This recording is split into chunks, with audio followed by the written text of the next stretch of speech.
Assalamualaikum warahmatullahi wabarakatuh. Alhamdulillahirabbil alamin wa bihi nasta'inu ala umurid dunya waddin. Wassalatu wassalamu ala asyrafil anbiya'i wal mursalin sayyidina Muhammad wa ala alihi washabbihi ajmain, amma ba'du. Pada pertemuan pertama di kelas 11 semester 1 ini kita akan membahas tentang Quran surat An-Nisa ayat 59 tentang perilaku taat. Standar kompetensi yang harus dikuasai oleh siswa adalah yang pertama, terbiasa membaca Al-Quran dengan meyakini bahwa taat pada aturan sebagai perintah agama. Kemudian yang kedua adalah bersikap taat aturan tanggung jawab sebagai implementasi dari pemahaman Quran surat An-Nisa ayat 59 serta hadis terkait. Dan yang ketiga, menganalisis makna Quran surat An-Nisa ayat 59 serta hadis tentang taat pada aturan. Dan keempat adalah mampu membaca, mendemonstrasikan, dan menyajikan Quran surat An-Nisa ayat 59 sesuai dengan kaidah tajwid dan makharijul huruf serta fasih dan lancar. Baik, kita awali dengan bertadarus. A'udzu billahi minasy syaithanir rajim. Bismillahirrahmanirrahim. Ya ayyuhalladzina amanu athi'ullaha wa athi'ur rasula wa ulil amri minkum. Fa in tanaza'tum fi syai'in farudduhu ila Allahi war rasul in kuntum tu'minuna billahi wal yawmil akhir. Dzalika khairu wa ahsanu ta'wila. Shadaqallahul azim. Selanjutnya kita akan pelajari hukum bacaan atau tajwid yang terdapat pada Quran surat An-Nisa ayat 59. Perhatikan nomor yang yang berada di bawah ayat Al-Quran surat An-Nisa ayat 59 ini. Kita akan ketahui bersama-sama mengapa itu menjadi hukum bacaan, apa penyebabnya. Baik. Pertama, nomor 1 itu adalah mad zaij munfasil. Alasannya karena ada mad asli bertemu dengan hamzah berbeda kalimat. Panjang bacaannya 2 sampai 6 harokat. Ya ayyuhal, hal adalah alif lam syamsiyah, di mana ada alif lam bertemu dengan salah satu huruf syamsiah yaitu zal. Jadi alif lamnya itu dibacanya samar, seperti kita melihat matahari. Itu bentuk matahari itu menjadi samar. Amanu, amanu a adalah mad badal ya, mad badal di mana terdapat mad tabi'i tetapi ada huruf hamzah ya, atau mad itu panjang, badal itu berganti. Jadi biasanya dalam penulisannya itu adalah harokatnya berdiri ya. Kebetulan saja ini tidak. Amanu. Baik, yang keempat adalah mad zaij munfasil sama dengan yang pertama tadi, yaitu mad tabi'i bertemu dengan haraf hamzah berbeda kalimat, terpisah kalimat. Ati'un itu tafhim, lam lapad Allah setelah harokat domah. Wa ati'ur alif lam syamsiyah ya, alif lam bertemu dengan salah satu huruf syamsiyah yaitu ra. Ti'ur rasuli wa ulil alif lam qamariyah, alif lam bertemu dengan salah satu huruf alif lam qamariyah yaitu hamzah ya, dibacanya alif lamnya itu dibacanya jelas. Wa ulil jelas ya, ada alif lamnya tidak sama. Wa ulil amri min, baik, itu adalah ikhfa abad. Ikhfa abad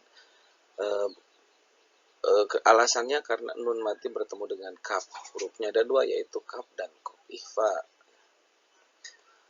Wa in tanaza'tum, fa'il ikhfa aqrab ya, nun mati bertemu dengan ta. Tanaza'tum izhar syafawi, mim mati bertemu dengan fa. Fi syai'in, tanwin menghadapi fa, ikhfa. Farudduhu ilal tafhim war rasulu khairu khairu idgham bi gunnah wa ahsanu ta'wila mad iwan ya, tanwin patah berhenti membaca. Baik, itu adalah hukum bacaan yang terdapat pada Quran surat An-Nisa ayat 59. Baik, kita lanjutkan ke terjemah Quran surat An-Nisa ayat 59. Ya ayyuhalladzina amanu, hai orang-orang yang beriman, ati'ullaha wa ati'ur rasula wa ulil amri minkum. Taatilah Allah dan taatilah Rasulnya dan ulil amri di antara kamu. Fa in tanaza'tum fi syai'in, kemudian jika kamu berlainan pendapat tentang sesuatu, farudduhu ilallahi war rasul, maka kembalikanlah ia kepada Allah, yaitu Al-Quran, dan Rasul, yaitu sunnahnya. In kuntum tu'minuna billahi wal yaumil akhir, jika kamu benar-benar beriman kepada Allah dan hari kemudian. Dzalika khairu ahsanu ta'wila, yang demikian itu lebih utama bagimu dan lebih baik akibatnya. Baik, itu adalah terjemah Quran surat An-Nisa ayat 59. Nah, apa kandungan ayat dari Quran surat An-Nisa ayat 59? Pertama adalah perintah kepada orang beriman agar taat kepada perintah Allah Subhanahu wa taala dan Rasul, serta kepada ulil amri dalam menyelesaikan problema yang dihadapi berdasarkan nilai-nilai Al-Quran dan hadis ya. Jadi ada 3 perintah, yaitu taat kepada Allah, kepada Rasul, dan kepada pemimpin di antara kita ya. Kemudian yang kedua adalah dalam mentaati perintah Rasul, baik perintah mengamalkan maupun meninggalkan larangan. Karena ketika kita mentaati perintah Rasul, itu artinya kita juga adalah perwujudan dari perintah Allah Subhanahu wa taala ya, karena Rasul adalah utusan Allah Subhanahu wa taala. Yang ketiga, mematuhi aturan atau ketentuan yang ditetapkan oleh ulil amri ya, oleh pemerintah atau pemimpin di antara kita ya. Kalau siswa, pemimpin di kelasnya adalah KM, pemimpin di angkatan mungkin ada ketua angkatan, atau pemimpin di ketua OSIS ya, terus dan sebagainya. Kalau di masyarakat tentu ada RT, RW ya. Baik, selama dengan catatan ketaatan kepada ulil amri tersebut tidak menyalahi aturan Allah Subhanahu wa taala dan Rasulnya. Baik, jika tidak ada kata sepakat disebabkan tidak ada petunjuk yang jelas di dalam Al-Quran dan hadis, maka penyelesaiannya dikembalikan kepada nilai-nilai dan jiwa Al-Quran dan hadis dengan menggunakan ijtihad. Baik, itu adalah kandungan ayat Quran surat An-Nisa ayat 59.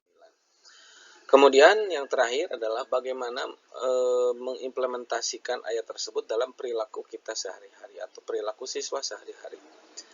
Pertama adalah kita harus mentaati secara mutlak bahwa perintah Allah Subhanahu wa taala, begitu pula kepada Rasulnya, karena perintahnya merupakan perwujudan dari perintah Allah Subhanahu wa taala. Jadi kita harus mentaati betul-betul perintah Allah ya, menjauhi larangannya dan juga perintah Rasul ya, atau anjuran Rasul. Yang kedua adalah mematuhi ulil amri ya. Kita harus taat kepada ulil amri jika sudah ada kesepakatan melalui jalan musyawarah dan mekanisme yang demokratis. Baik, sudah diundang-undangkan, sudah menjadi peraturan pemerintah, itu kita harus taat ya.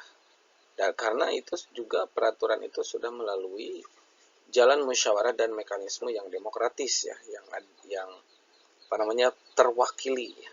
Baik.